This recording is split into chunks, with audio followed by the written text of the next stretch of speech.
पिछले मॉड्यूल में बायोफ्लॉक मछली पालन की पूर्व तैयारी के बारे में हमने जान लिया। अब टैंक बनाने की विधि हम बताएंगे। बायोफ्लॉक मछली पालन के लिए बड़े सेटअप की आवश्यकता नहीं होती है। इसमें टैंक का निर्माण महत्वपूर्ण है, इसलिए टैंक का निर्माण करते समय हर चीज का सख्ती से पालन करना बहुत जरूरी है। इस प्रकार की मछली पालन में टैंक में पानी नहीं बदला जाता है, इसलिए कम पानी की आवश्यकता होती है, लेकिन इस पानी की आवश्यक गुणवत्ता को बनाए रखना आवश्यक है।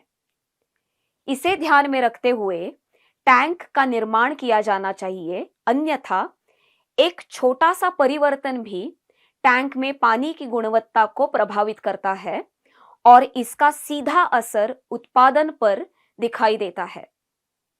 इसलिए टंकी को बनाने से पहले उसके बारे में पूरी जानकारी लेना जरूरी है। टैंक गोलाकार होना चाहिए।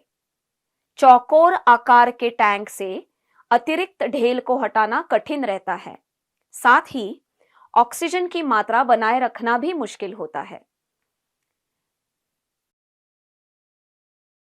टैंक को समतल जमीन पर रखा जाना चाहिए।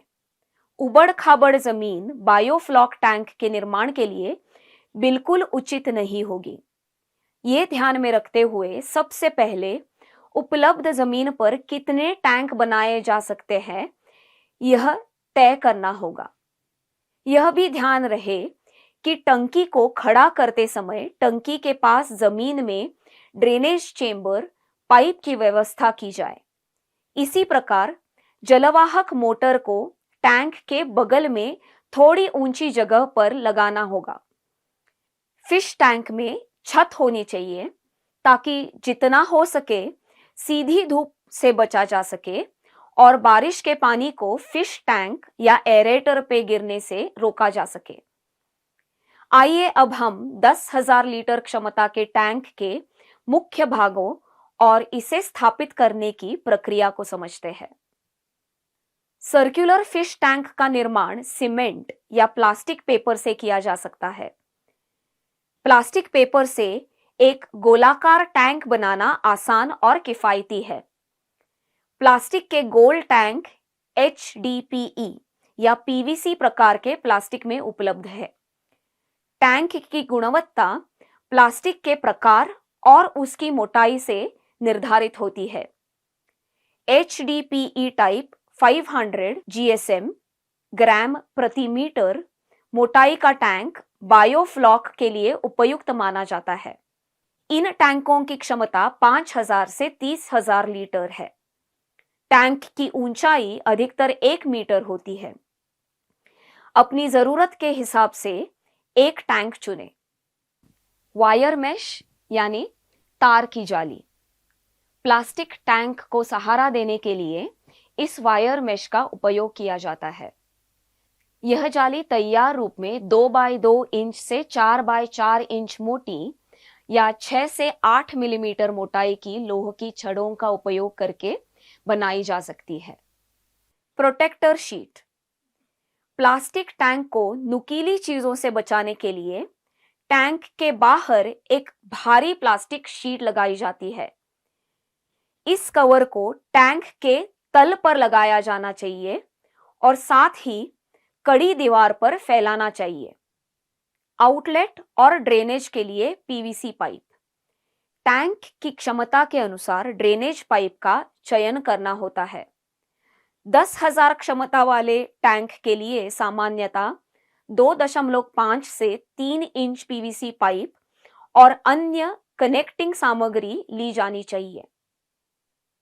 मोटी नायलॉन की रस्सी। प्लास्टिक की टंकी को झंझरी से बांधने के लिए 5 से 10 मिलीमीटर मोटी प्लास्टिक नायलॉन की रस्सी का उपयोग करना चाहिए। 10,000 लीटर क्षमता के टैंक के निर्माण की प्रक्रिया। सबसे पहले जमीन को साफ करें और बड़े पत्थरों नुकीली वस्तुओं को हटा दें। फिर भूमि संघनन कर जमीन को एक समान बना ले। प्लास्टिक टंकी के नाप अनुसार जमीन पर गोलाकार बनाएं जैसे 10,000 लीटर टंकी का व्यास 3.65 मीटर या 12 फीट है, तो इस नाप का एक गोलाकार खींचे। इस व्यास के बाहर में ईंट की नींव बनानी है। नींव 9 इंच मोटी और 12 इंच ऊंची होनी चाहिए। इसके लिए थोड़ी सी सीमेंट से ईंट की परत तैयार करना काफी है। कंक्रीट निर्माण की कोई आवश्यकता नहीं है। अब टैंक के केंद्र की ओर सभी तरफ ढलान करने के लिए आवश्यकता के अनुसार बारीक रेत या गमले की मिट्टी फैलाएं। यह ढलान टैंक के बीच में एक फनेल की तरह दिखेगी।